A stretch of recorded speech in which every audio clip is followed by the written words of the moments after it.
the new young guys, the second coming of the NFL, which is the QBs. I got a couple of QBs here that I do want to touch up on and talk about. I do want to see where you guys fall in line with them or what you guys think. Um, with that being said, let's go ahead and dive in, I guess. Cam Ward transferring to Miami. If you don't know much about Cam Ward, obviously he was at Washington State. He really wasn't bad at Washington State. I think that in the Pac 12, which is now demolished and done for, at the time, I think it was the USC, the Utahs, the Washingtons, even the Colorados gave him problems, Oregons. I think that Cam Ward actually played really well. He was up there with the Penixes and the Bo Nixes last year. I really believe Cam Ward can take that next step. Granted, he is playing for Miami. And what I mean by that is Miami has a reputation for getting the notion saying that they're back, but then they're really not back. And I'll dive more into that in a second. I think that, Mario Cristobal and the boys down there, the offensive line head coach, pretty much that's what he is. Running the ball is going to be very effective for the Canes. I think Cam Ward brings that offense because Van Dyke was not good towards the end of the season for the Canes. So I just really didn't like how that all ended. It was pretty bad. So Cam Ward coming in from Washington to Miami is gonna be one of those things where you keep an eye on it because he's such a great player and fun to watch that he can really blow things up. And I wouldn't be surprised, too, if his draft stock rises because of the situation of what school he plays for. Not many people were watching Washington State. Let's be realistic. No one really watches, that type of football. Even when Washington was winning, the bigger school, people they still kind of side-eyed it like, Michigan might beat them or Texas got a chance. You know what I mean? They kind of side-eyed the whole idea of Washington being Washington. And then Washington State was just the little brother. So obviously, clearly, you know what I mean? It's not like they were making a huge impact, even though Cam Ward was that bright spot on that team. Now, next quarterback is Quentin Ewers, obviously University of Texas. Guy's vegan, whatever he wants to be, new haircut, new lifestyle, lost a lot of weight. I don't really care about all that, but I know y'all do. Antics.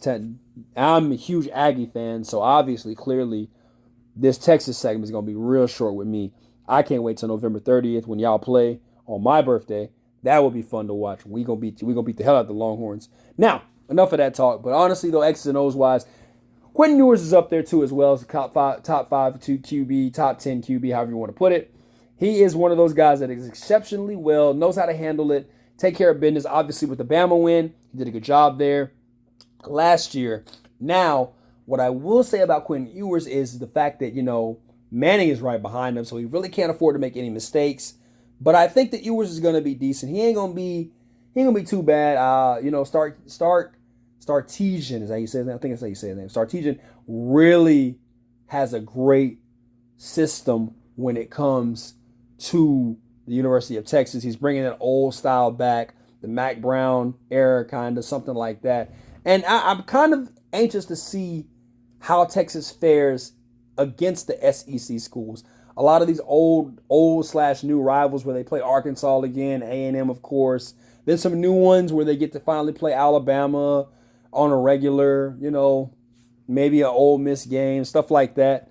So it's kind of interesting to see where Texas will lie because talking about the SEC, there's no divisions anymore. So that's something we're going to dive into as well. But next up is, of course, obviously Daniels out of the University of Kansas, who is a dog, a monster. He had some back issues, had an injury, but that boy, no, I'm sorry. That's a grown man. He looks like a kid, but that's a grown man out there on that field. That dude is a vicious player. And I really like him. I think he's really good. Outside of the injury last year, I think he's going to get some recognition big time. Even I could say, on record, I could say this, Kansas would be and will be a problem in the Big 12 now more because, Texas is gone and OU is gone. So that really gives Kansas State, schools like that the edge to be the top dogs when it comes to the division or Power 5 conference, however, especially with this 12-team playoff which I will definitely dive into next week a lot. But yeah, man, I really would not mind checking out if you're a fan of just Daniels. Go watch him. Best game to watch is probably the West Virginia Kansas game. Just the way that whole game was amazing. That game was amazing, 100% from start to literally finish. And that's Daniels right there. Jackson Dart out of Ole Miss. A lot of those players are gone. Trey Harris is probably the only player at Ole Miss, which is still a question mark even with that. But man, Ole Miss has really produced a lot of really good players.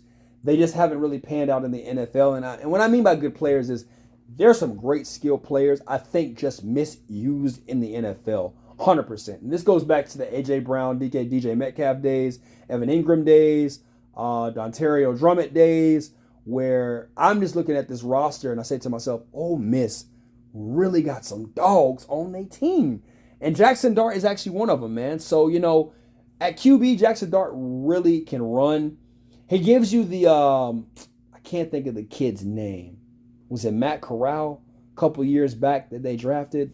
I think it was Matt Corral. Yeah, I think it was Matt Corral, where he has a good, strong arm. He could run if he needs to.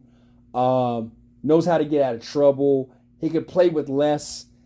Just one of those guys that he ain't your average stand in the pocket type kind of quarterback. He can make it happen if need be. And that's what I like about Jackson Dart. That's kind of why I put him in here at that. Now, notice, guys, I ain't going to lie. This is no order with the top 5, top 10, however. But these are just a couple of guys I want you to look at when watching college football this year when I talk about it. And obviously, last but not least is Shedeur Sanders. Most accurate quarterback, takes a lot of sacks. I get that. Offensive line was horrible. But, dude, Shedeur Sanders is that guy. He is that dude. Check your watch. It's Deion Primetime. Literally 2.0. This is something where I'm not going to lie to you. As a fan of college football, Shedeur really puts up points. The offense, to me, honestly, I don't think the offense was amazing at all, to be real with you. I think their defense was not that good. I really think Colorado was a bad team, to be honest with you. Yes, and their record speaks for it, 4-8. But I will say this. Shedeur was an extreme bright spot in that whole entire thing. Even in the USC game, not so much the Oregon game. No, that was vengeance. Vengeance was theirs. Oregon took care of business. But that's something that I do see Shedeur bouncing back. Obviously, the conference is a little bit weaker now, but I can see Shedeur handling business when it comes to stuff like that. And we talked about Oregon. With that being said, is Oregon really ready to